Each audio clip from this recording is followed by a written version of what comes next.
Alléluia. Et une des raisons pourquoi il est le seul, c'est parce que c'est le seul Dieu. Alléluia. Il n'y en a aucun autre. Tu ne peux pas partager ta gloire, tes honneurs, tes louanges entre deux ou trois. Il est le seul vrai Dieu.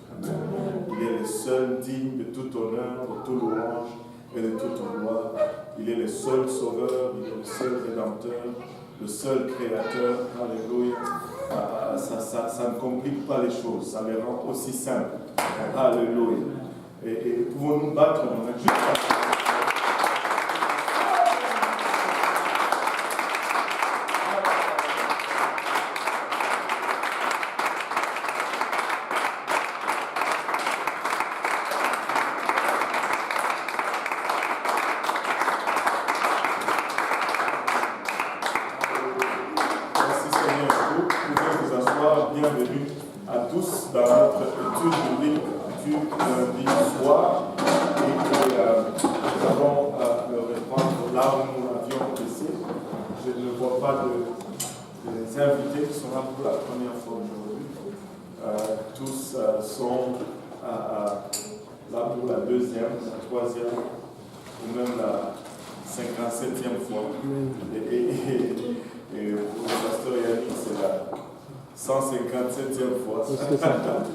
Alléluia.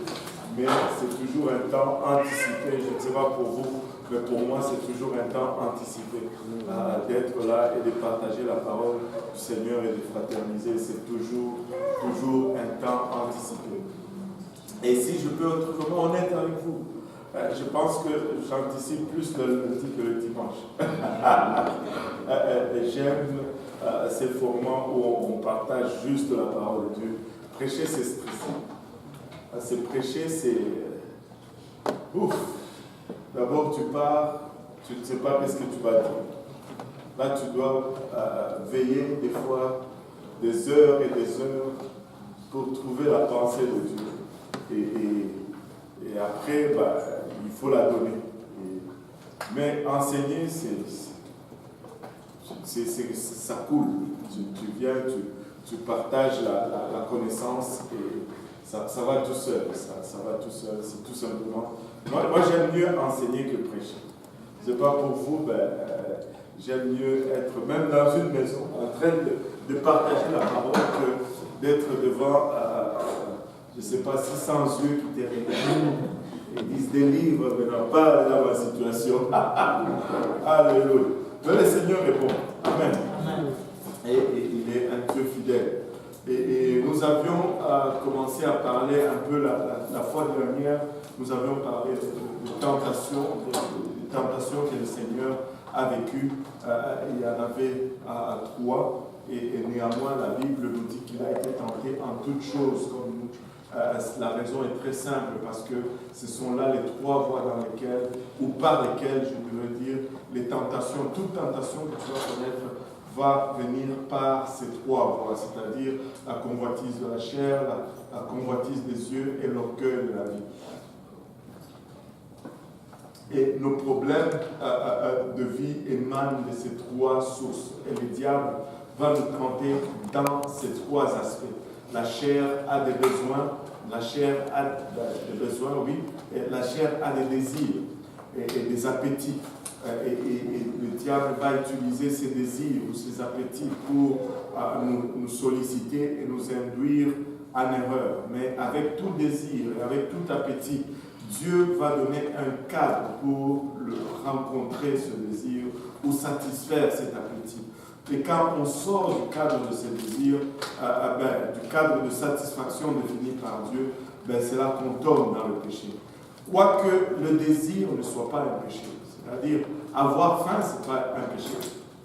Mais faire des excès de table devient un péché. Et le diable va utiliser la faim pour nous pousser à faire des excès de table. Et non seulement, je pense que quand vient le temps de la faim, il n'utilise pas seulement la faim, mais il va utiliser et la faim et les yeux en même temps. Et on va te présenter un bon plat, juste à le regarder comme ça, tu es déjà, tu sais, il y a une expression qu'on dit souvent, avoir les yeux plus gros que le ventre. C'est-à-dire, tu te sers et tu te sers et tu te sers et ça fait une petite montagne. Tu es en train de rentrer à ta table pour t'asseoir et tu marches tranquillement pour que ça ne se déverse pas. Et le diable va utiliser ces choses pour nous faire tomber dans la tentation. Mais la Bible dit qu'avec toute tentation, Dieu a préparé une voie pour y échapper. Quand nous sommes tentés, nous ne sommes pas condamnés à pécher. Des fois, nous parlons ou nous agissons comme si, bon, la tentation était là, qu'est-ce que tu sais? Non, avec toute tentation, Dieu a préparé une voie. Je ne sais pas si vous voyez cela. La tentation, c'est une voie, mais il y a une autre voie. Il faut juste trouver cette autre voie et faire comme Dieu demande. Et on va échapper la tentation. Amen. Alléluia. Et nous avons vu les trois voies. Et j'ai toujours utilisé cette tentation et une illustration pour parler un peu de la musique. Parce que la musique, c'est une dimension qui est très utilisée par l'ennemi pour néanmoins commencer à nous induire. Hier, on a parlé un peu du cœur, du problème de cœur, et comment on devait garder nos cœurs. Vous savez, une des façons vraiment par lesquelles nous souillons notre cœur, même de façon inconsciente, très souvent, c'est la musique. Et il y en a tellement de la musique. Et il y a tellement. Avez-vous remarqué la variété de la musique chrétienne, juste la musique chrétienne? Il y en a de toutes sortes. Et tout le monde veut maintenant faire la musique chrétienne. Même ceux qui ne sont pas chrétiens, ils veulent faire de la musique chrétienne. Et il y en a tellement.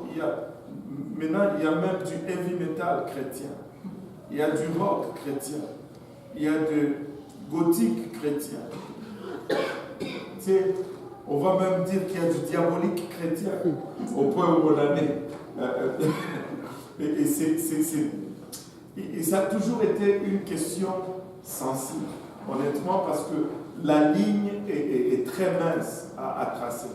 Mais si vous voulez mon opinion, moi j'ai toujours voulu errer du côté de la prudence que du côté de... c'est quoi l'autre côté? De l'imprudence. Bon, de l'imprudence ou de la... Donc, pas tellement de l'imprudence, mais du laisser aller, ou de la négligence, ou ok, c'est correct. Non. Je préfère manquer quelque chose qui serait peut-être correct et être safe que de me risquer dans quelque chose et puis découvrir après que ce n'était pas correct. Ça, c'est mon point de vue, ça, c'est mon approche. Je préfère resserrer les critères que de les laisser lousses et de prendre des risques inutiles. Parce qu'au fond, si je n'écoute pas un type de musique, je ne veux pas manquer grand-chose à la vie, au fait. C'est ce que je veux dire. Mais très souvent, on va se compromettre pour quelque chose qui ne t'apporte même pas beaucoup.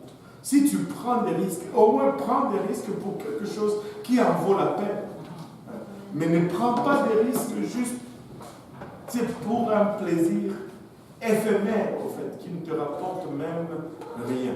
Et je pense que si nous développons notre attitude dans ce sens-là, nous allons être très efficaces et nous allons éviter beaucoup de pièges inutiles, en fait.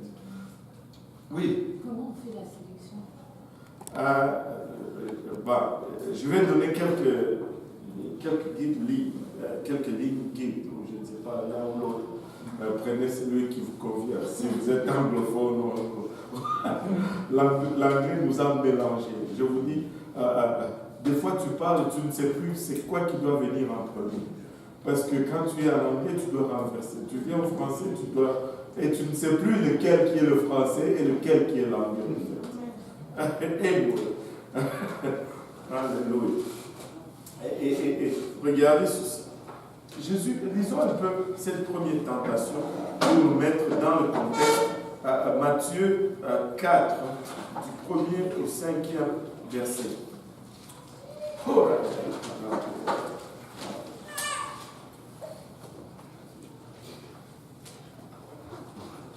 quelqu'un peut le lire à haute voix?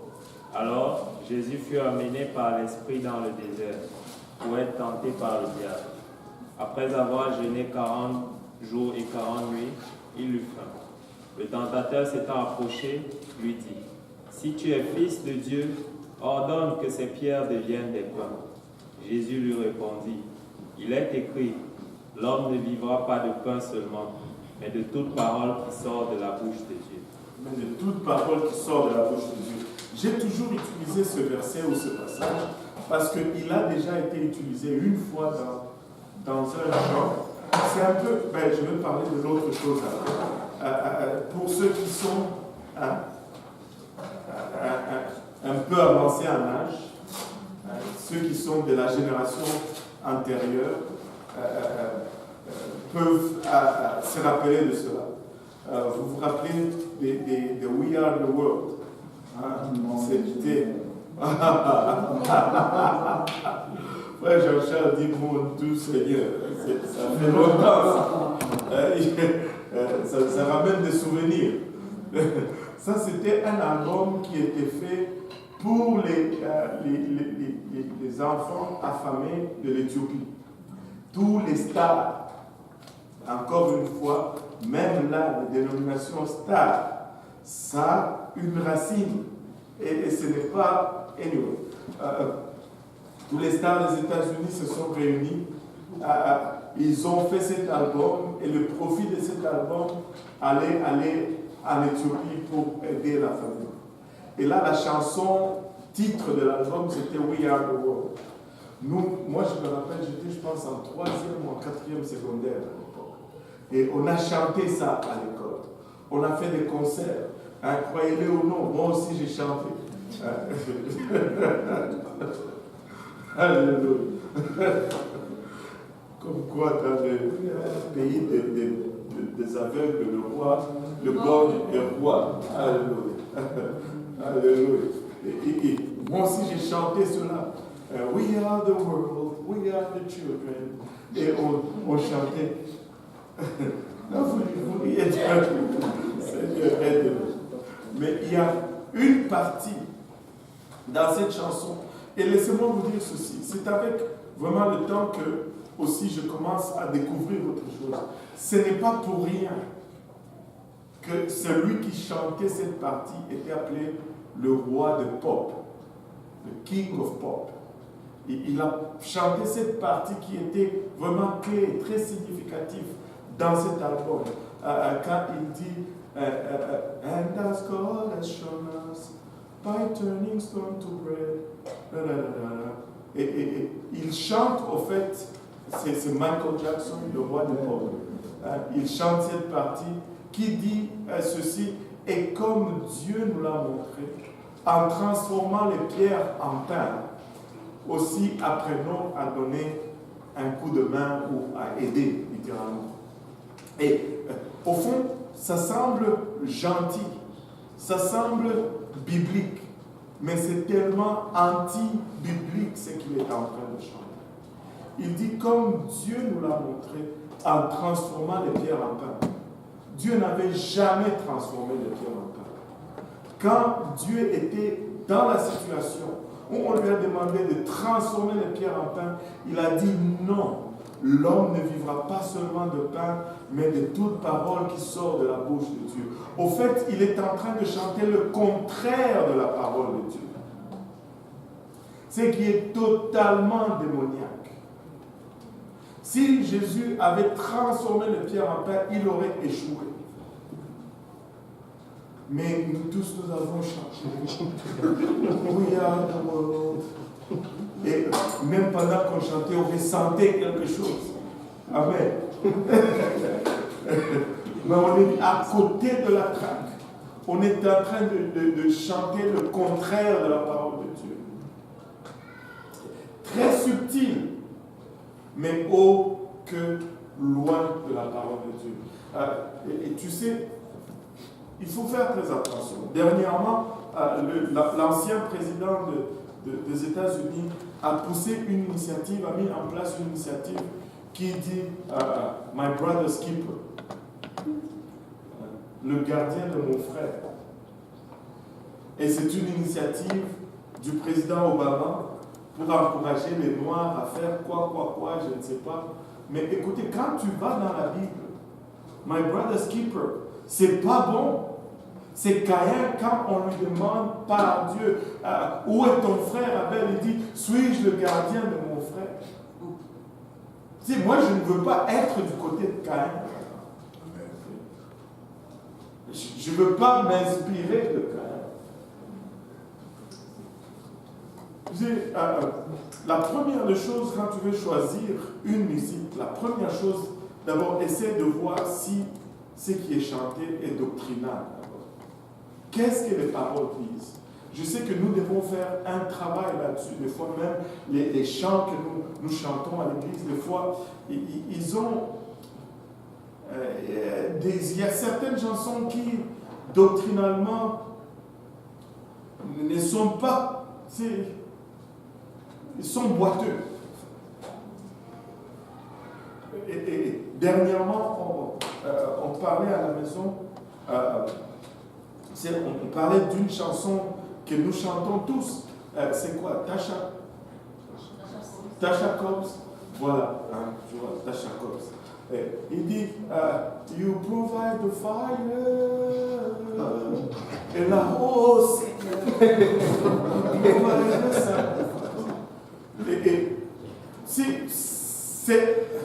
Je ne dis pas que si tu écoutes cette chanson, tu vas aller en enfer. Non, je ne dis pas ça. Mais c'est juste comme ça. Le feu ne vient pas avant que je ne donne le sacrifice. Amen. Et là, on s'est demandé si elle dit, if you provide the fire, I will provide the sacrifice. Cela ne va jamais arriver. Il faut que tu provides the sacrifice first, and then God will bring the fire. C'est comme, c'est des... N'allez pas déchirer vos albums de Tasha Cobbs. Je ne suis pas en train de dire que Tasha Cobbs. Alors, mais si je regarde cela, je me dis, dans quel sens on chante cela? Est-ce que je vais attendre? Et ça, là, c'est la philosophie de notre société aujourd'hui. Si Dieu fait un miracle, là, je vais croire. Non! Je crois d'abord, et puis Dieu va faire le miracle. Je pourvois le sacrifice, alors Dieu va donner le feu. Et c'est ça la vraie, la bonne pensée, le bon ordre de pensée, en fait. Mais tranquillement, si tu ne fais pas attention, ça peut commencer à affecter ta pensée, en fait. Oui. Par rapport à ça, il y a un chanteur. Mais il chante vraiment des bonnes chansons, genre quand écouter, ça peut vraiment, je dirais. Il parle de Saint-Esprit, Eddie James. Eddie James. Ouais, ses chansons sont vraiment comme, il parle souvent de Saint-Esprit, comment recevoir le Saint-Esprit, Jésus et tout. Mais j'ai regardé une de ses chansons, il a fait comme une vidéo, un peu comme répéter la chanson, mais pas dans les studios et tout. Mais les filles qui accompagnaient, elles avaient des shorts et tout, mais vraiment elles chantaient la même chanson. Du coup, est-ce que dans un cas comme ça, on bannit la chanson aussi ou...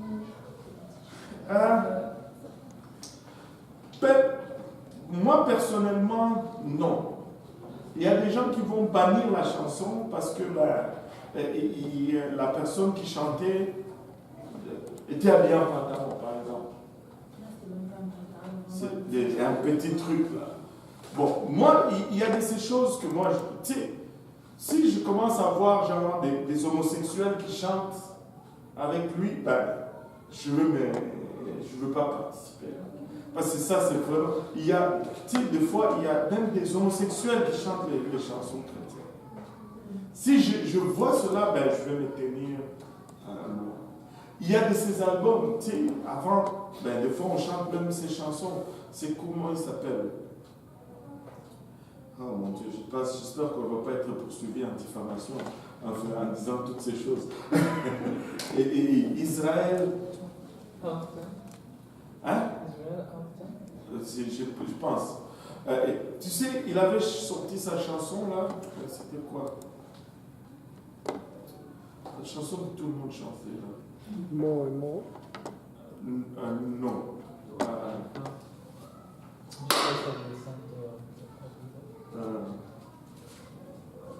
C'est pas Israël là, il chantait en Afrique du Sud, quelque chose comme ça. You are Alpha. You are Alpha and Omega. Ça c'était sorti, c'était tout le monde était You are Alpha and Omega. Oui, ouais. Et on partait. Amen. Encore une fois. Mais tu vois, une fois je suis tombé sur un album d'Israël, blablabla. Et tu vois la couverture, les filles qui chantaient, non seulement elles étaient très mal habillées, mais ce qui m'a fait que je me suis dit, c'est au fait leur signe de main. Ils faisaient littéralement le signe des cordes que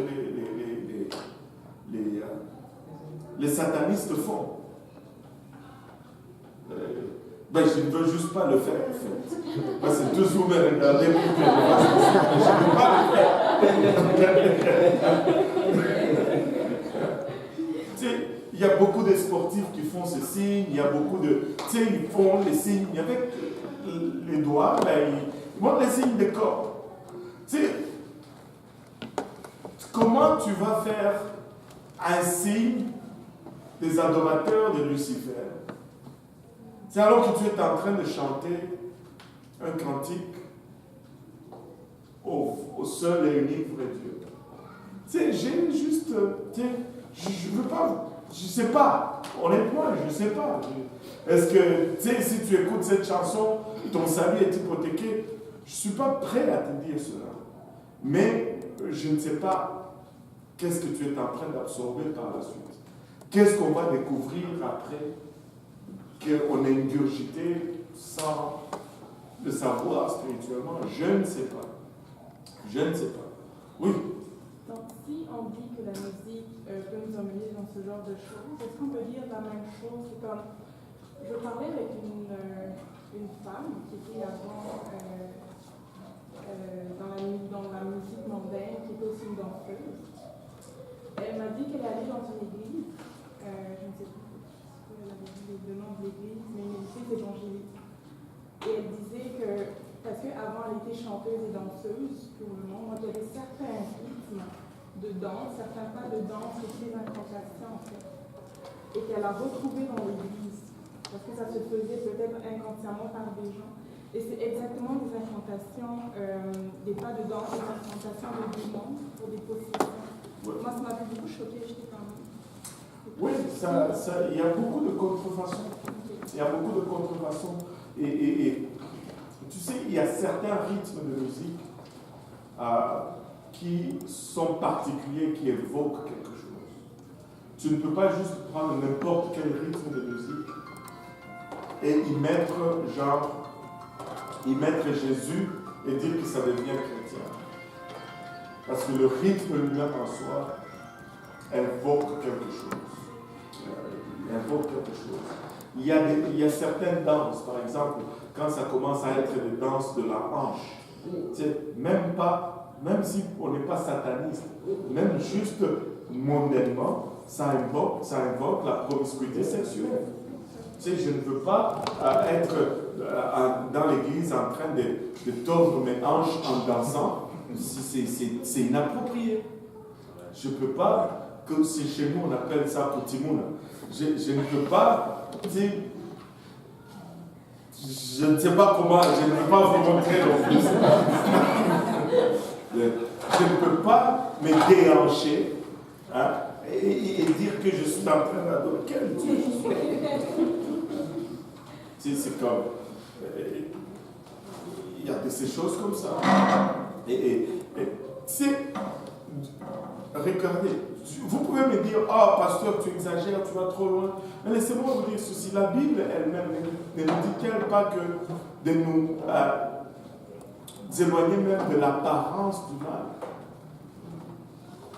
Non pas que la chose soit mal, mais si ça paraît mal, je dois m'en éloigner. Amen. C'est pourquoi je trouve que ce n'est pas approprié pour un chrétien d'écouter par exemple du rap chrétien. Je sais que quand je dis du rap chrétien, parmi les noirs comme ça, là, je vais avoir beaucoup de pushback, on va me dire. On va me dire, ah, pasteur, quand même, on peut avoir du rap chrétien. Non, ça ne marche pas. Si je disais par exemple du heavy metal chrétien, presque tous les noirs vont être d'accord. Amen. Parce que ce n'est pas leur genre de musique. Mais le rap invoque un style de vie. Peut-être que ce n'est pas péché, mais ça ne va pas t'aider vraiment à gagner certaines personnes, à les amener dans le Seigneur. Ce n'est pas une question de juste péché, mais c'est juste l'apparence du mal. Imaginez-vous, j'arrive avec ma voiture en été, toutes les vitres baissées, et puis là, ça cogne dans ma voiture. Vous allez être comme pas voir. Il y a même des gens qui ne vont plus vouloir venir à l'église à cause de cela.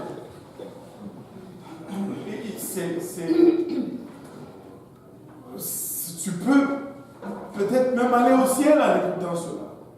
Mais tu ne vas pas rendre vraiment un meilleur service au Seigneur en faisant cela. Tu ne vas pas vraiment être au maximum de ton rendement en faisant cela. Et donc, la musique, c'est très... Oui, musicien.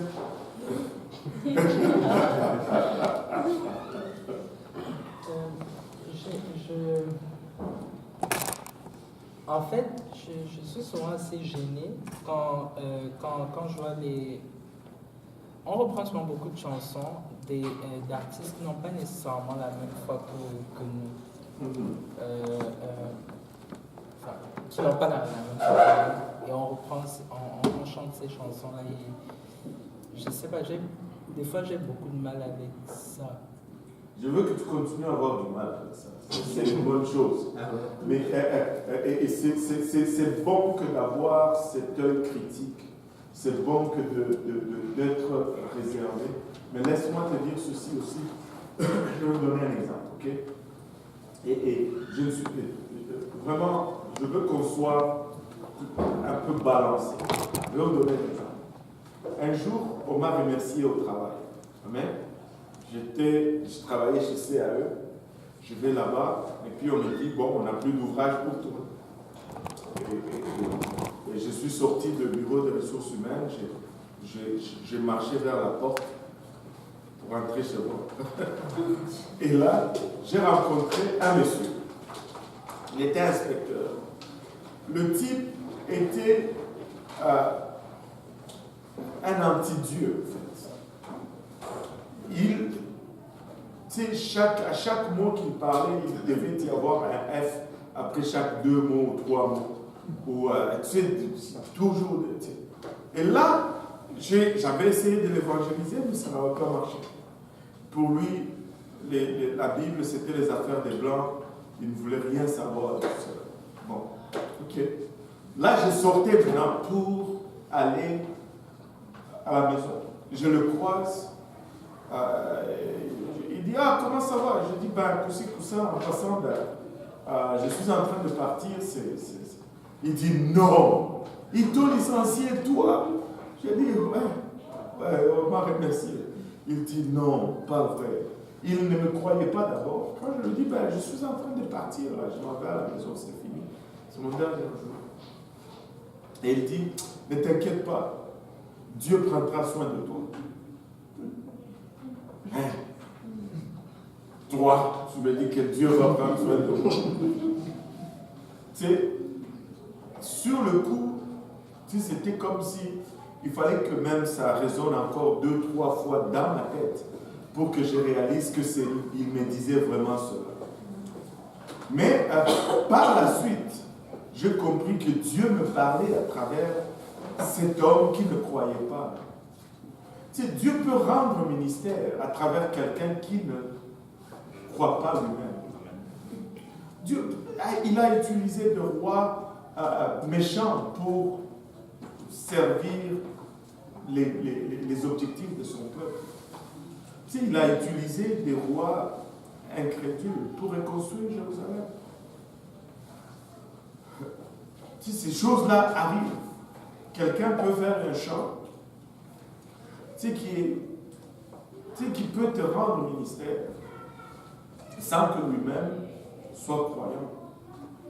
Mais regarde à la doctrine, en fait. Regarde, vérifie les paroles, si les paroles sont vraiment doctrinales. C'est un chant. Et vérifie un peu le background de l'artiste. Honnêtement, moi je dis toujours, il y a deux catégories. Il y a ceux qui vont faire des choses sans le savoir, mais ils vont juste aller parce que c'est la tendance. Et d'autres qui vont faire les choses en étant conscients qu'ils sont utilisés par le diable. Mais de cela, il faut vraiment plus craindre. Maintenant, comment est-ce que je sais que lui, il est vraiment utilisé par le diable? Tu essaies de voir la façon de l'artiste, son style de vie, sa croyance, ses confessions, parce qu'il y en a qui disent qu'ils sont chrétiens, mais que c'est correct d'être homosexuel et chrétien. C'est carrément contraire à la parole de Dieu. Je ne peux pas vous donner une ligne ici à dire que c'est ça, quand tu vois ça, c'est fini. Non. Prie aussi des fois là-dessus, et des fois Dieu va juste t'enlever le goût. Regarde, par exemple, j'avais acheté un CD à cause d'un chant qui, à un moment donné, était devenu aussi, on chantait un peu partout. Et l'artiste, c'était Jeremy Camp. Alors, j'entendais, au fait, sur le CD, il y avait juste un chant qui était genre, bon. Puis, après, j'ai comme remarqué que sur la pochette, il portait un boucle d'oreille. C'est un gars qui met des boucles d'oreille. Écoute, ça fait quand même 6. Ça fait quand même que tu as cherché un peu loin. Après, je me rappelle même où j'étais. J'étais sur des caries. Dans le fond, là, quand tu passes proche de la sortie Jean Talon et tout ça. J'écoutais la chanson et puis, c'est comme si quelque chose me demande, mais de qui est-ce qu'on est même en train de parler dans ces chants? Là, je commence à faire attention. Aucune des chansons, il y en avait 8 sur le CD, même pas un seul chant qui cite le nom de Jésus. Même pas une seule chanson Jésus. Non. J'ai dit non. Non. Attends. Presque 40 minutes d'adoration. 8 chansons. Même pas une fois on cite le nom de Jésus. Forget it. Alléluia. Le CD a pris le bord et c'est fini. Je n'étais plus sûr qu'est-ce que j'adorais. Je ne savais plus qui était l'objet de cette adoration. Est-ce que des fois quand je chantais, oui, je me sentais transporté? Oui, mais je veux me transporter avec autre chose qui dit Jésus. Je peux me transporter. Je n'ai pas besoin juste de ça. Je peux prendre autre chose. Je préfère toujours errer du côté de la prudence que du côté de laisser aller ou de la négligence. Amen. Oui.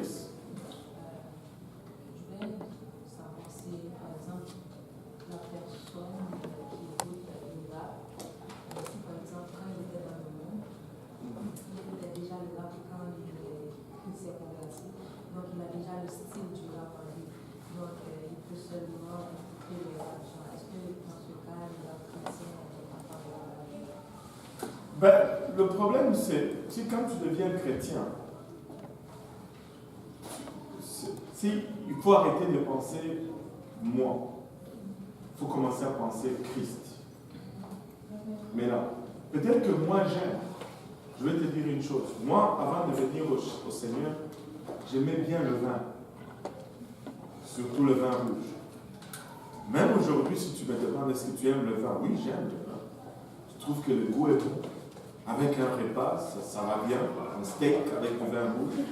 Miam, miam, miam. Je ne vous le cache pas, ça me ferait plaisir. Mais, est-ce que je dois continuer là-dedans ou je dois arriver à une place où je dis, ben, Jésus, qu'est-ce que tu veux? Tu sais, ce n'est plus une question de moi, c'est une question de Jésus et c'est une question des gens que je vais amener à Jésus. Tu vois, juste par mon attitude insouciante, je peux perdre les âmes. En fait. Je peux perdre les âmes.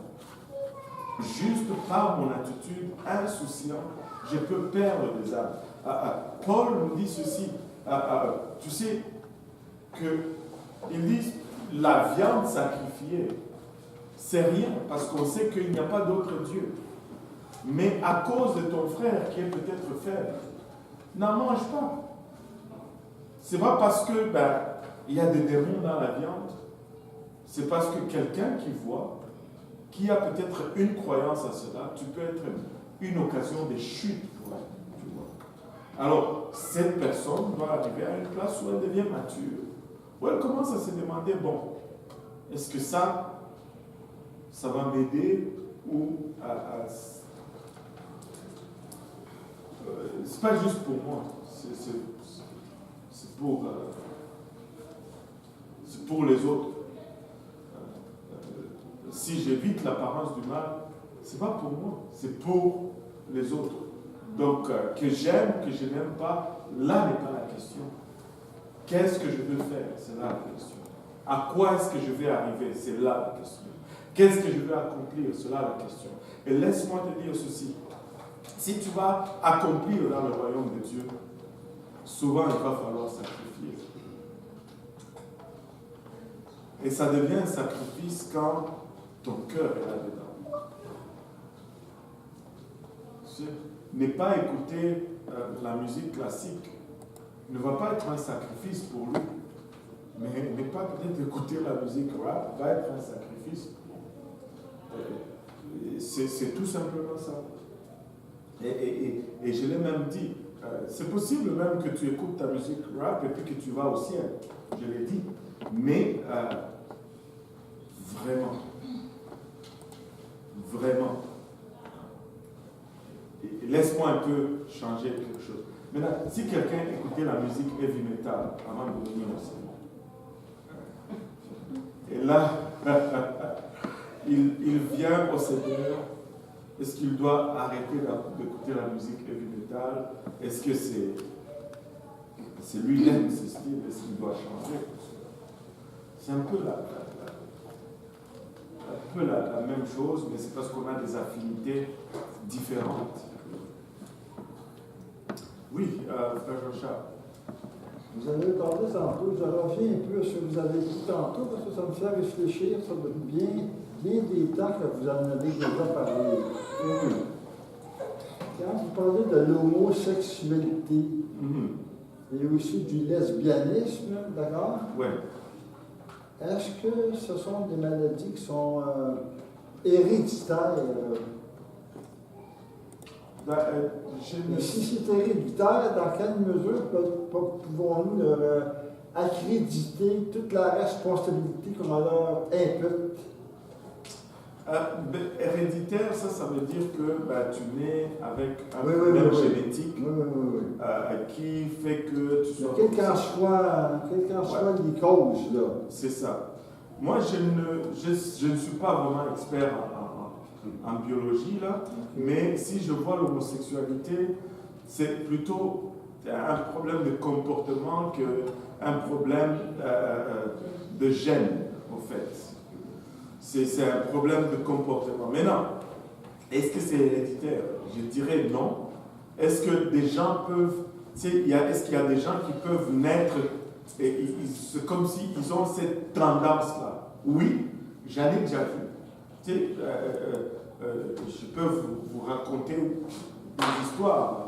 On était au Congo, là, même si c'était au Congo, on avait toujours un petit là, dans le quartier. Lui, depuis sa naissance, c'est comme si il jouait avec les poupées et toutes ces choses. Et il a grandi, mais quand il a grandi, tu vois, il marchait toujours comme ça, genre. Et quand il parle, il te parle. Et puis, sa voix petite, toujours soignée, il était très soigné, le type. C'est pas comme, je vous dis, pas possible. Maintenant, laissez-moi vous dire ceci. Ce n'est pas parce que quelqu'un naît avec une infirmité qu'on ne va pas soigner l'infirmité. Physiquement, il y a des gens qui naissent avec des infirmités, mais on va tout faire pour les soigner. Amen. Alors, ce n'est pas qu'on va se dire, oh, parce qu'il est né comme ça, c'est normal. Si, on connaît des enfants qui naissent avec des pieds, comment on dit? Bancal, voilà. C'est là. Et on va investir, on va faire des opérations pour redresser les pieds. Amen. Et pourquoi est-ce que si on le fait autant quand c'est physique, quand ça devient moral ou plutôt comportemental, on ne va rien faire?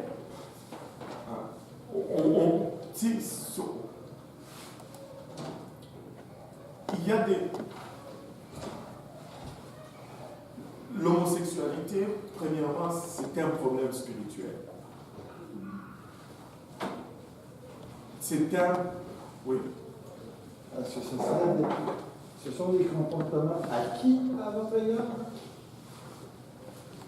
Les comportements sont influencés par plusieurs facteurs. Il y a l'environnement qui influence le comportement. Il y a ton caractère qui va influencer ton comportement. Il y a le spirituel qui influence aussi le comportement. Il y a des gens qui sont juste très souvent colériques. C'est dès qu'ils étaient petits, ils étaient comme ça. Pour rien, il va jeter les jouets. Mais il y a d'autres enfants, c'est comme des agneaux. Oui ou non? Ouais, mais non. Laissez-moi vous dire ceci. Ça, bon, les gens peuvent ne pas d'accord avec ça.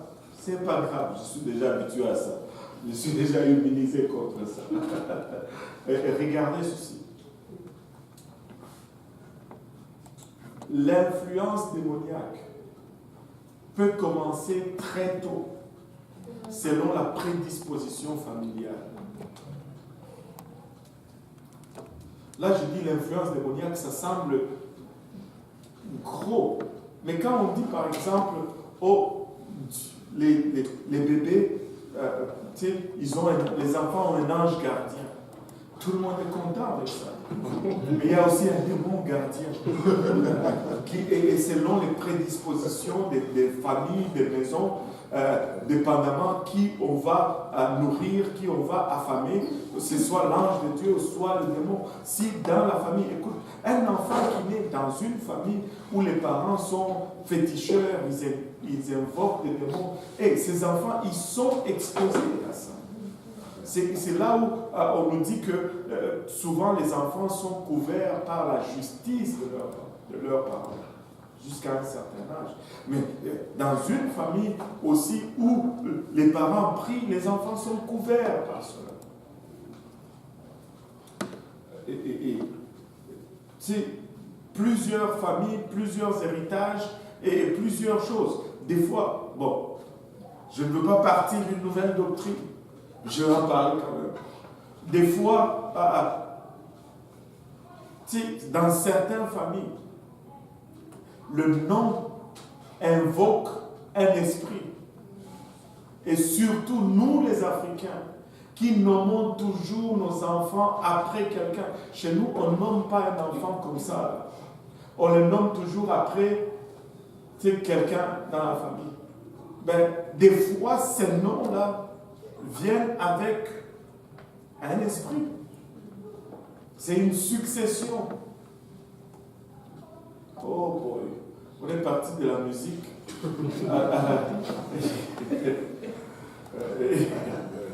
Et donc, si ce n'est pas, ça ne me surprend pas ou ça ne me merveille pas qu'un enfant commence à avoir des tendances ou des, tout comme un enfant peut avoir des tendances violentes dès son enfance, un enfant peut avoir aussi des tendances homosexuelles dès son enfance qui sont influencées par un esprit ou par un autre.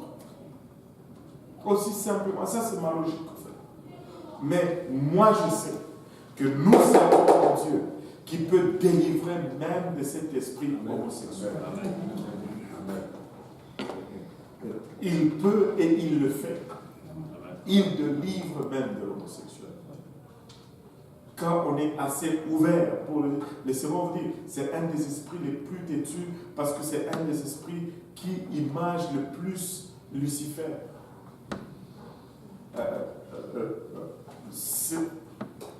Je dirais c'est le plus proche du diable avant le diable en fait. C'est Lucifer, vraiment, l'homosexualité, c'est une des esprits le plus antéchrist. C'est une des expressions spirituelles le plus antéchrist en fait. Lucifer, c'est vraiment un caractère masculin avec comme des traits féminins en fait. Du mot Lucifer, il y a c'est le nom Lucie.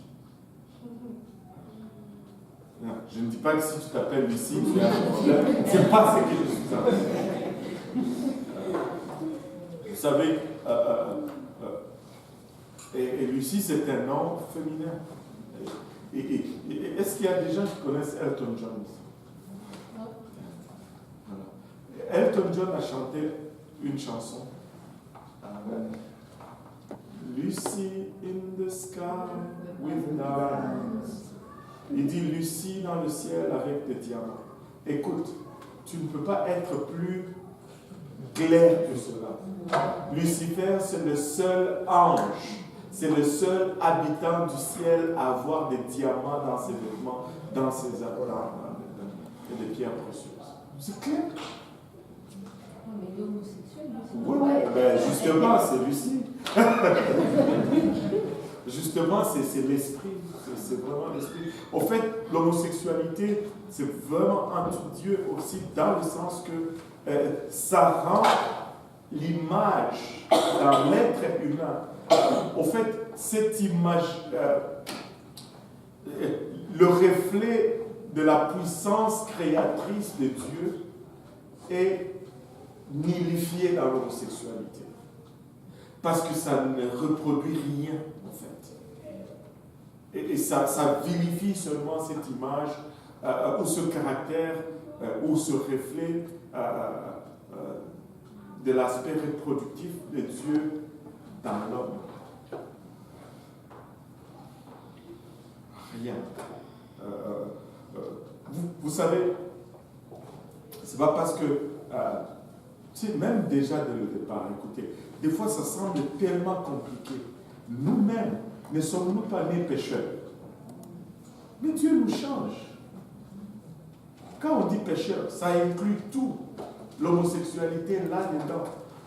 Même si il y avait un de nos prédicateurs, Johnny James, il dit, il était à l'aéroport de Toronto où il a rencontré un homme qui était gay. Il lui dit, écoute, il faut que tu sois sauvé. et cette façon de vivre, c'est pas. Lui, il peut se le permettre parce qu'il a presque 70 ans. Tu sais, quand tu arrives à un certain âge, tu peux dire tout à n'importe qui, on ne va pas te taper. Mais quand tu es encore jeune, tu fais attention à comment tu dis les choses. Et cet homosexuel lui répond I was born that way. J'étais né comme ça. Il dit ça m'est égal. I'm talking to you about being born again. Même si tu étais né comme ça, tu peux naître à nouveau de la bonne façon. Dieu peut te.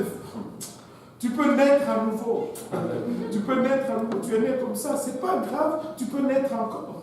Et on peut corriger cela dans cette nouvelle naissance, dans ce processus de naître à nouveau. On va corriger ce qui n'a pas été bien fait dans la première naissance. Alléluia. Et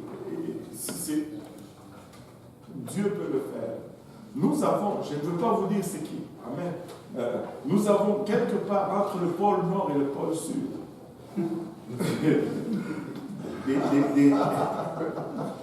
des gens qui étaient gays, des hommes homosexuels qui étaient gays, qui portaient des jupes la nuit et des hauts talons, mais que Dieu a convertis, qui se sont mariés, qui ont des enfants et qui prêchent la parole de l'évangile de Dieu. Nous avons des femmes qui étaient genre tomboy, qui étaient homosexuels, lesbiennes, et qui tapaient même les hommes. Même aujourd'hui.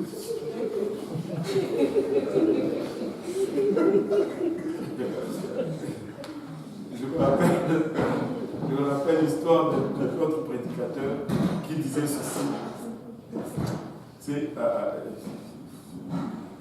Il y avait cette dame qui avait une main elle était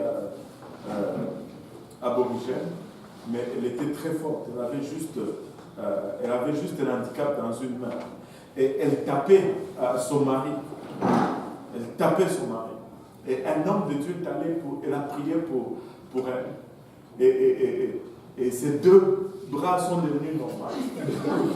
Et là, il espérait qu'avec cela, elle va changer. Mais quand on a demandé son mari, elle dit, mais comment ça va à la maison? Il dit, mais là, il me tape 2 fois. Il n'a pas changé, il a continué à taper son mari. Alléluia. Et des fois, c'est comme. Ça prend juste une nouvelle naissance. Amen. Ça prend juste une nouvelle naissance. Oui. Mais l'homosexualité, même quand tu es délivré, tu gardes des séquelles. Parce qu'un homme qui a marché comme une femme pendant, admettons, 10 ans, même si on prie, c'est sûr qu'il peut donner sa vie à Dieu. Mais la façon de marcher, de parler. Ben, peut-être, tu sais, là-dessus, il y a de ces choses, non seulement pour l'homosexualité, mais pour plusieurs choses. Par exemple, il y a des fois où Dieu va te guérir vraiment et il nettoie tout, tu vois. Et il y a des fois où Dieu va te guérir, mais c'est comme s'il reste des traces ou des cicatrices ou des marques. Mais non, nous ne devons pas, ça va être un handicap aussi, tu vois. Et des fois, Dieu va laisser certaines choses juste pour te garder à genoux, en fait. Maintenant, je connais des gens qui ont usé des substances comme de la drogue. Dieu va les utiliser, va les délivrer, il va les utiliser puissamment. Mais certains d'entre eux vont garder un peu des séquelles, c'est-à-dire ils vont être impatients, des fois ils vont être colériques, des fois ça va être difficile à suivre. Des fois. Il va y avoir une certaine instabilité parce que il y a des dommages qui ont été faits mais qui n'ont pas été réparés. Mais est-ce qu'ils sont sauvés? Oui, et ils travaillent pour Dieu et ils avancent. Maintenant, dans le cas de l'homosexualité, oui, des fois, probablement, tu vas voir certaines personnes, bon, dans leur gestuelle, il y a encore des séquelles, on va dire, mais s'ils se gardent disciplinés, ils peuvent servir Dieu, ils vont travailler pour Dieu, et ils vont faire l'œuvre de Dieu. Mais des fois, Dieu nettoie et tout. Mais des fois, il y a des choses qui restent. Mais, encore une fois, c'est lui. Nous ici, on n'y peut rien. On n'y peut rien. Des fois, ça dépend aussi. Tu sais, il y a plusieurs facteurs. Des fois, ça dépend aussi du désir de la personne. Tu sais, ce n'est pas toujours.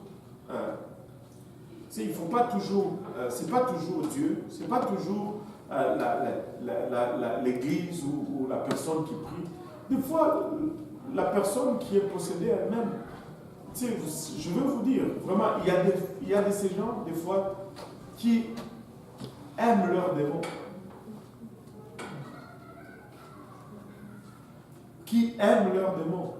Et vous allez dire, ouais, je connais quelqu'un dans l'église ici, qui vient de temps en temps, parmi nos congrégations. On priait pour la délivrance. Elle a dit, elle ne veut pas vraiment la délivrance. Il dit, mais pourquoi? Puis il dit, parce que quand ils partent, je me sens vide et j'ai peur. Il y a des gens qui s'habituent à leur démon. Et c'est comme, ça devient genre des compagnons. Et il y a des circonstances spirituelles où, moi je n'ai pas vu cela, mais on m'en a témoigné. Tu sais, quelqu'un vient à l'hôtel, on prie pour elle, la personne est délivrée, mais son démon connaît sa personne. Ils se connaissent en fait. Et le démon, il ne part pas. Il va juste dans un coin, il attend. Et puis, après qu'on ait prié, il y a toutes les et puis la personne s'élève. Au lieu de sortir seulement, elle va tourner, et puis passer dans le coin, récupérer son démon et partir avec.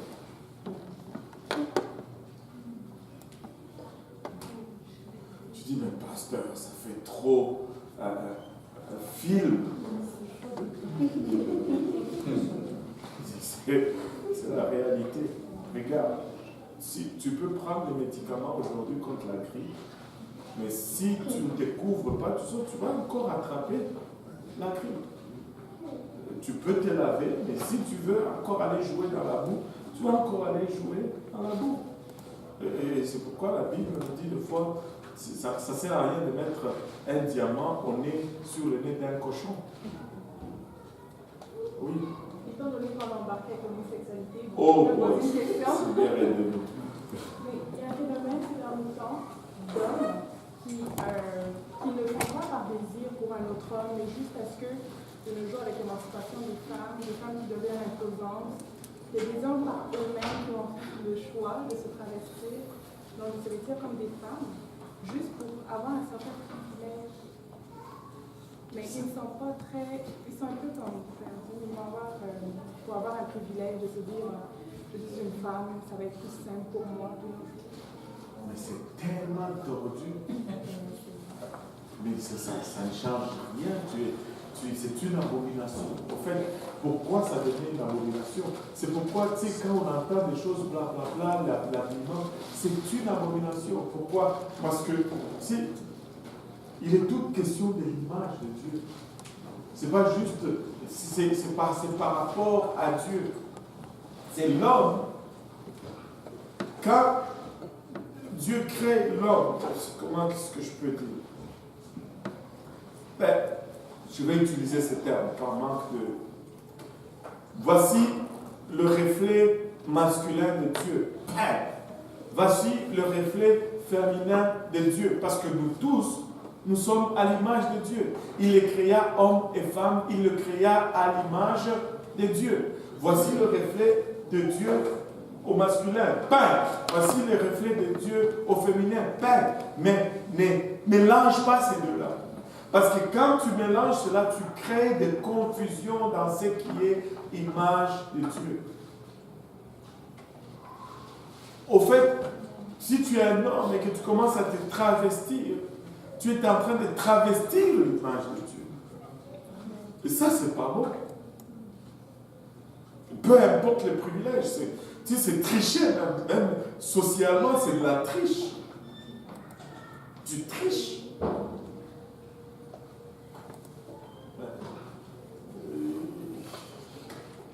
C'est comme, je ne sais pas si vous avez vu cela, tous ces hommes qui deviennent des femmes et qui vont maintenant faire des compétitions avec les femmes. Mais tu vois, tous ces gens qui étaient pour les transgenres et tout, ils commencent à dire, mais là, c'est pas juste. Tu sais, il y avait un garçon qui est devenu une fille, et là, qui s'embarque dans la compétition des judo avec les femmes dans son école. Bien sûr, il ou elle les bat toutes. Et c'est plus... ça gagne la médaille d'or. Et là, les gens disent, mais c'est pas juste. Parce que c'est un gars. Il a la force d'un gars. C'est pas, la compétition n'est pas fair. C'est de la triche. Alors, maintenant, je pense qu'aux Jeux Olympiques, on va faire les hommes, les femmes et les transgenres. On va faire des disciplines de transgenres maintenant. Les transgenres hommes qui sont devenus femmes, ils vont compétitionner entre eux. Les transgenres femmes, on ne s'en sort plus. On ne s'en sort plus. Hommes et femmes, Dieu les créa, il n'y a que deux genres, et ça finit là. Toutes les autres choses, c'est folie et abomination aux yeux de Dieu. Et quand vous voyez ces choses, laissez-moi vous dire ceci, le jugement est proche. Le jugement est proche. Nous sommes prêts pour le jugement de Dieu. Et une dernière question, on n'a même pas avancé.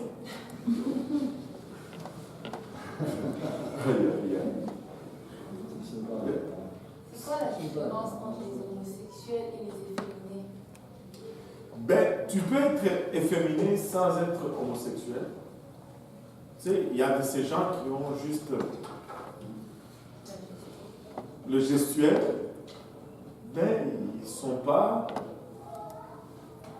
homosexuels, ils ne pratiquent pas l'homosexualité. L'homosexualité, c'est vraiment s'engager dans des actes sexuels avec un partenaire du même sexe que toi. Mais il y a de ces gens, mais Dieu parle même contre ça. Les efféminés n'hériteront pas le royaume de Dieu. Un homme doit marcher comme un homme, il doit parler comme un homme, il doit agir comme un homme, il doit sentir comme un homme. Laissez-moi vous dire, quand je dis ces choses, ça semble drôle, vous riez, mais c'est réel. La Bible dit un efféminé. Tu dois être un homme. Sois un homme, les gars. Une femme, sois une femme. Amen. Alléluia.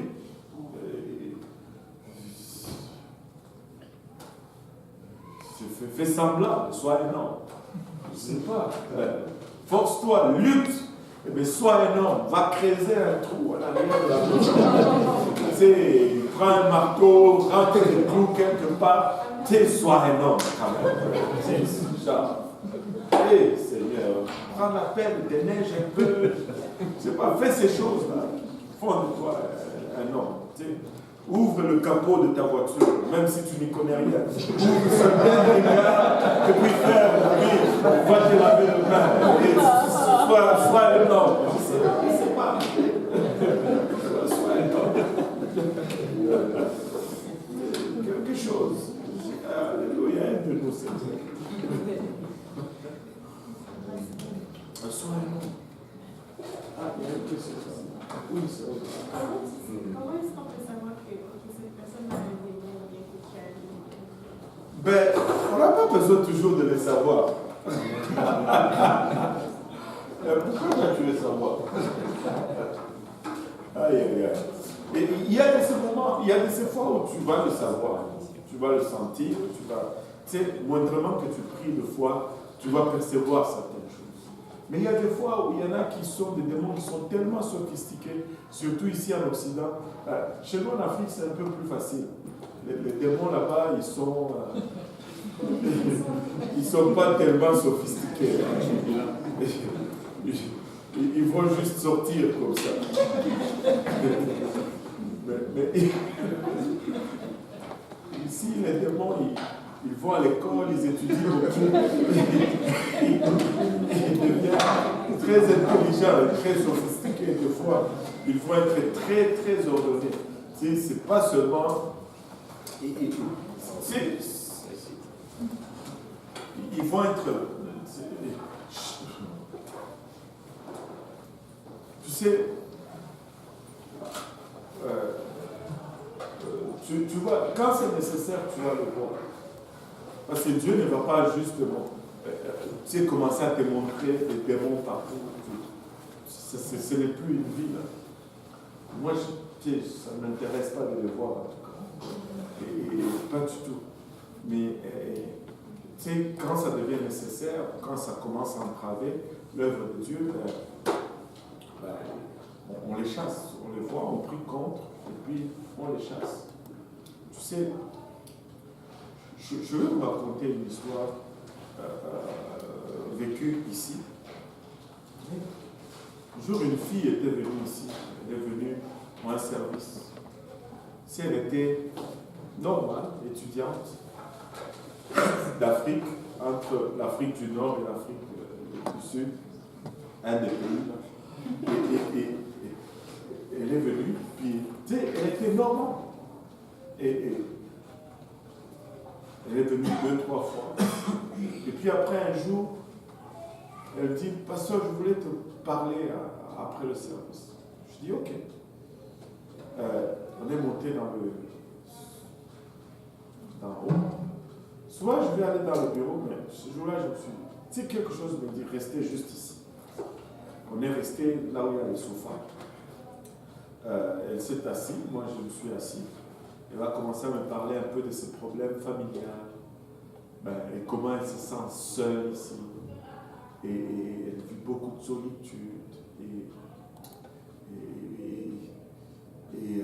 Elle m'a parlé. Et elle m'a demandé si je pouvais prier pour elle. J'étais pour imposer les mains, mais quelque chose m'a dit, n'impose pas les mains, juste prie. J'ai juste prié, Seigneur, aide ma soeur. Et vraiment, tu sais, cet esprit de solitude, et tous ces genres de prières qu'on fait. Et j'ai prié pour elle. Et puis je lui dis, écoute, descends en bas, reste avec nous. Ma femme est en bas, elle va te donner à manger, va voir ma femme, elle va te donner à manger. Et reste avec nous, comme ça, il y a des frères et sœurs, tu vas faire connaissance. Et puis ça va commencer à aider ta solitude. Amen. Amen. Elle est descendue, elle a mangé, elle est restée pour le service du soir. Hey! Au service du soir, j'ai traduisé. Et pendant que je traduisais, ouf! Elle m'a regardé avec un regard. C'était comme, qu'est-ce qui se passe? C'est moi qui regarde comme ça ou je regarde un peu à l'intérieur de traduire. Et puis, les démons se sont manifestés là. Elle a voulu sortir de bas pour venir m'agresser en plein service. Et pourtant, c'est le même pas moi qui prêchais. C'est Pasteur Graham qui prêchait. Moi, je faisais que traduire. Pauvre moi. Là, les frères et les sœurs, tu sais, ils m'ont pris. Et en passant, les huissiers, là, ne dormez pas. Où sont nos huissiers? Frère Simplice. Quelqu'un va aller jusqu'à monter sur la plateforme. Pasteur Graham est assis là-bas, les huissiers ne font rien. Mais gars, vous avez grandi où là? Oh Seigneur. Non, ça ne peut pas arriver des choses comme ça. Et s'il donne un coup de poing, pasteur, qu'est-ce qu'on fait? On fait quoi? Guys.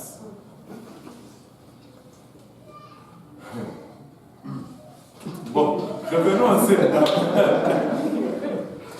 Et là, on l'amène dans la pouponnière, il y avait des frères, des sœurs qui priaient pour elle. Et là, les démons parlaient littéralement à travers elle.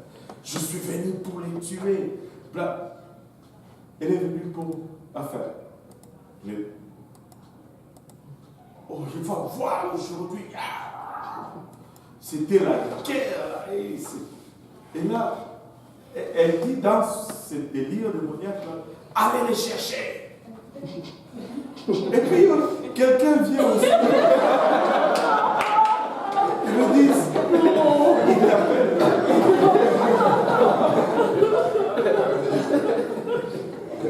Des fois, je me demande qu'est-ce qu'on me veut. Et je pense que c'était pendant le temps d'offrande, quelque chose comme ça.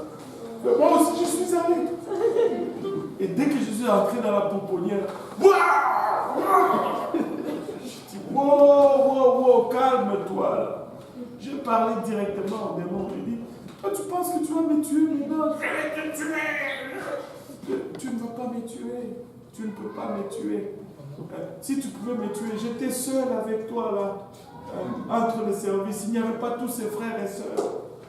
Maintenant, tous mes frères et sœurs sont là. Même s'ils m'ont appelé pour me livrer en sacrifice. Ils sont là quand même. Ils sont là quand même. Tu ne vas rien faire.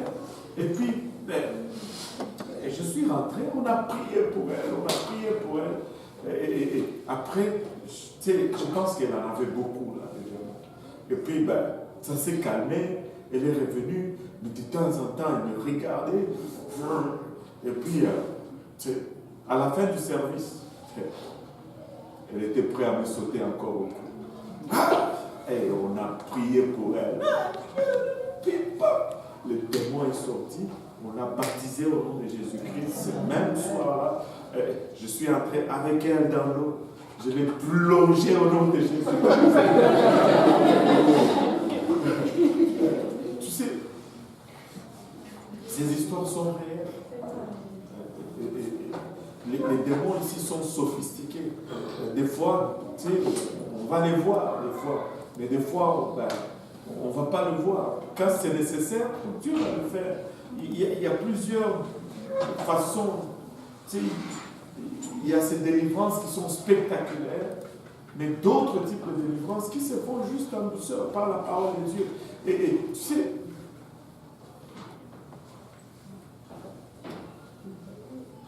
nous n'avons peut-être pas tous été possédés, mais nous avons tous un démon qui nous poursuivait partout, qui avait une certaine emprise sur nous et qui nous liait dans certaines choses, qui nous poussait à faire des choses qu'on faisait avant de venir à Jésus.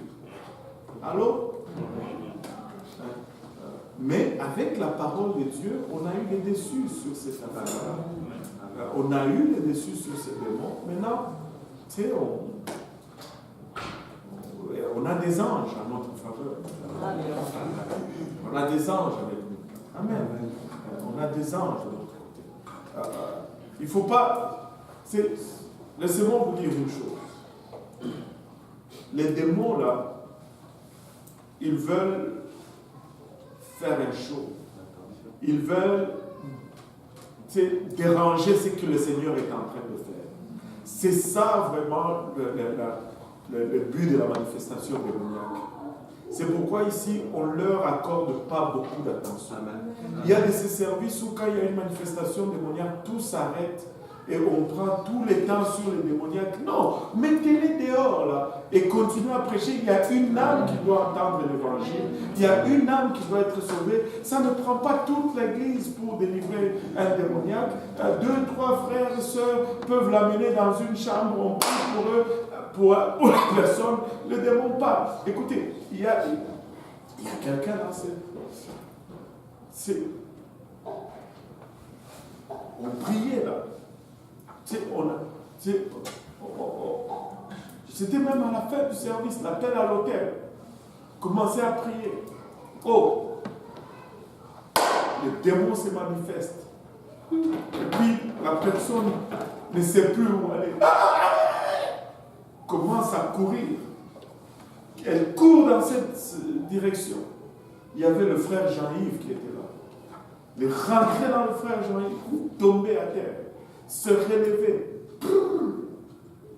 dans le milieu, faire la porte, saute dans la porte de l'église ici. Avant, il y avait des grosses portes en acier là.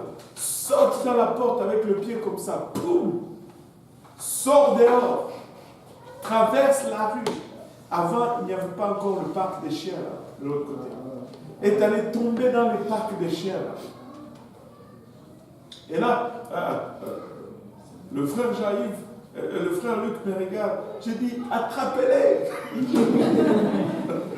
Ils sont sortis, ils sont allés le ramasser de l'autre côté dans le parc. On l'a amené, on a prié pour lui. Le Seigneur l'a délivré et on l'a baptisé au nom de Jésus-Christ pour le pardon des péchés. Ces jours même. Ces choses-là arrivent. Ici, là, ici. Ça, c'est le plus spectaculaire que j'ai jamais vu. C'était un jeune, il ne vient plus ici. Il était vraiment dans les affaires de drogue et vraiment des crimes un peu bizarres, extrêmement possédés. Il est venu ici à la réunion de prière de samedi soir. On a commencé à prier. À un moment donné, boum, les démons se sont manifestés. Le type est tombé à terre. Là, il marchait comme un serpent. Ici. Et là, il a enlevé son pantalon.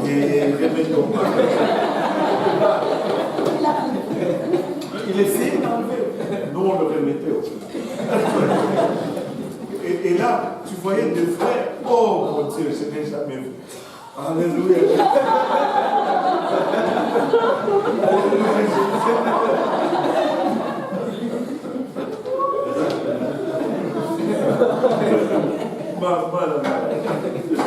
Où est ce Dieu que tu confessais? Alléluia, Jésus. Et on a prié pour lui. On a prié pour lui. Tu sais, à un moment donné, il était sur le dos comme ça. Tu vois ses pieds levés dans les airs. Ses pieds lèvent, son dos lève.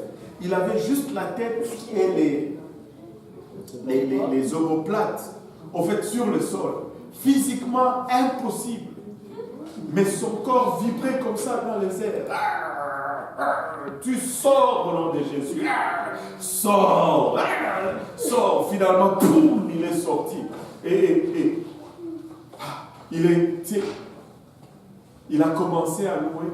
Il est sorti là. Il est allé dans le sanctuaire. Il a couru je ne sais pas combien de temps. On l'a baptisé au nom de Jésus-Christ. Écoutez, il ne faut jamais avoir peur d'un démon.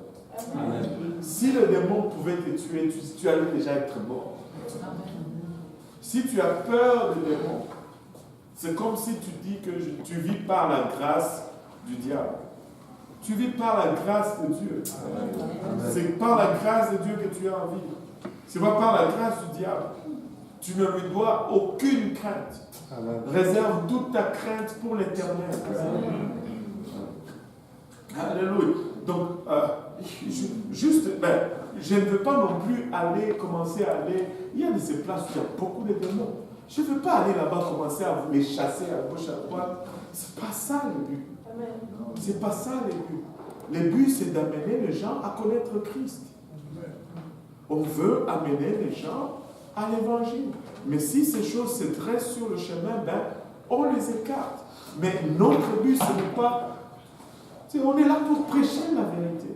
On n'est pas là pour chasser tous les démons de l'île de Montréal. Si on les chasse d'ici, il faut aller à Trois-Rivières. Pauvres gens de Trois-Rivières, comment ils vont faire avec tous ces démons maintenant qui vont partir d'ici? Oh Seigneur, vous ne vous attendiez pas à une telle approche aux démons. Non, vivez pour Dieu, c'est tout. Les démons, ils vont faire ce qu'ils veulent, mais vous vivez pour Dieu, marchez pour Dieu avec assurance. Quand ils viennent sur votre chemin, tasse-toi et c'est tout. Et après, tu ne sors pas pour aller les chercher. Alléluia. C'est pas dans la façon. Amen. Et il y avait une dernière toute personne, qui soit droguée, alcoolique, prostituée, toutes ces choses, est-ce que c'est forcément des possessions ou soit C'est forcément quoi? Est-ce que c'est forcément des possessions ou c'est un choix de vie? Est-ce que c'est possible que ça soit une possession qui influence ton choix de vie? Oui. Mais non.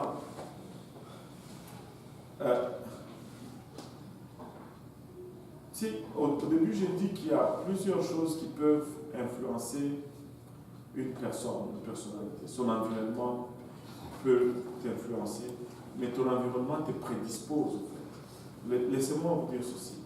Je ne veux pas dire que on n'enlève pas la responsabilité personnelle. Tu sais, le diable, il nous sollicite tous. Certains vont céder, d'autres ne vont pas céder. Maintenant, si tu es dans un environnement où l'alcool est populaire, en fait, tu vas avoir un penchant pour cela. Tu sais, il y a ces choses auxquelles moi je peux résister plus que, par exemple, le frère Snyder. Ou il y a ces choses que lui, il va être plus fort que moi, dépendamment de son environnement, de son caractère. Il y a de ces choses que nous vaincons juste par nous-mêmes. Mais si on va disséquer que tel alcoolique, c'est démoniaque, tel alcoolique, c'est par habitude, je ne pense pas qu'on va y arriver. Au fait, le démon peut commencer à influencer ton habitude tranquillement. Et puis tu te retrouves pris.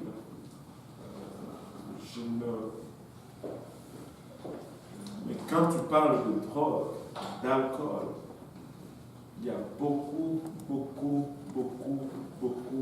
d'esprit là-dedans. Même le monde, tu sais, quand on appelle l'alcool, on appelle ça le spiritueux.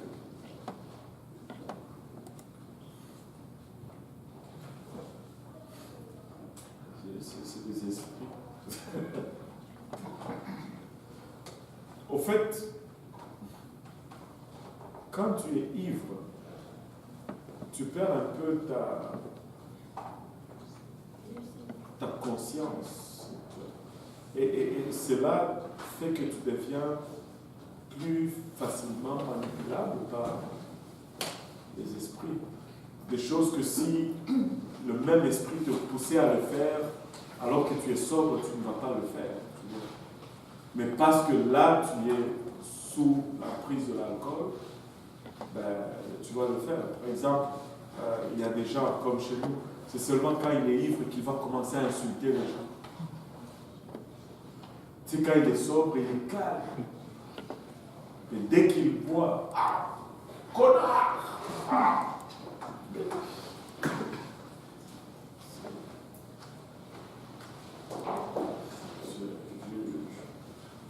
En fait,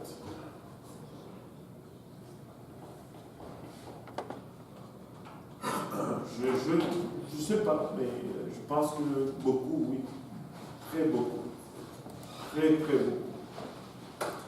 Très beaucoup. Amen. Finalement, on n'avait même pas parlé de miracles. On a parlé plus d'alcool, de drogue, des esprits, de l'homosexualité et de la musique. Mais que le Seigneur ait sa volonté. Amen. Est-ce qu'il y a des questions? En tout cas, on n'a eu pas de questions. Il n'y a eu que des questions tout le long. Alléluia. Et on va s'arrêter là pour aujourd'hui.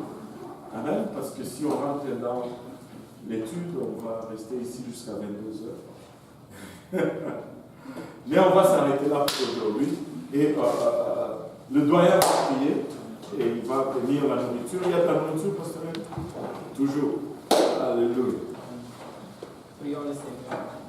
Éternel Dieu Tout-Puissant, nous te bénissons, nous te rendons grâce, Papa. Gloire soit rendue à ton Saint-Nom. Merci, Papa, pour la parole. Merci pour la nourriture. Merci pour le bien qui t'a donné, Éternel Dieu Tout-Puissant. Merci pour tout ce beau monde, Éternel Dieu Tout-Puissant. Nous te rendons grâce, Jésus. Papa, bénis chacun de nous, Seigneur, notre Dieu, Éternel Dieu Tout-Puissant, afin que nous puissions nous retrouver ici, Seigneur, pour une prochaine fois encore, que toute la gloire te revienne au nom puissant de Jésus. Que tout le monde dise au nom de Jésus. Au nom de Jésus. Alléluia. Pour nous battre nos mains pour le Seigneur.